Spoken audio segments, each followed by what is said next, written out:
Slogan সবকা সাথ সবকা বিকাশ, এক ত্রিপুরা শ্রেষ্ঠ ত্রিপুরা। যতক্ষণ পর্যন্ত না ট্রাইবেল এলাকার উন্নয়ন না হবে ততক্ষণ পর্যন্ত সবকা সাথ সবকা বিকাশও হবে না, এক ত্রিপুরা শ্রেষ্ঠ ত্রিপুরা হবে না। এটা নরেন্দ্র মোদীজি জানে। সেজন্য গত পরশুদিন 23 তারিখ এই সংবিধানকে সংশোধন করে দিয়েছে যে এখন থেকে ত্রিপুরার এডিসি এবং উত্তর পূর্বাঞ্চলের যত এডিসি সবাই সকল ক্ষমতা আমি বৃদ্ধি করে দিলাম। এখন থেকে টাকার অভাব হবে না।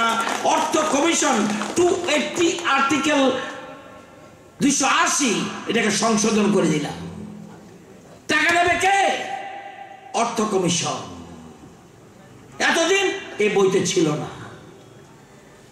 নরেন্দ্র মোদী, সেজন্য আমি দেশের প্রধানমন্ত্রীকে, দেশের স্বরাষ্ট্রমন্ত্রীকে, রাজ্যের মুখ্যমন্ত্রীকে, কারণ মুখ্যমন্ত্রী, উপমুখ্যমন্ত্রী রাজ্যের এনসি দেববর্মা, আমরা সব ক্যাবিনেট বসে আমরা প্রস্তাব পাঠিয়েছি যে আমাদের রাজ্যের এডিসিকে ক্ষমতা বৃদ্ধি করতে হবে। আমরা কথা বলেছি, দাবি করেছি, আমাদের ডাকে সাড়া দিয়েছে। আমরা সেজন্য তাদেরকে ধন্যবাদ জানাই এবং অভিনন্দন জানাই। এখন কি করলো?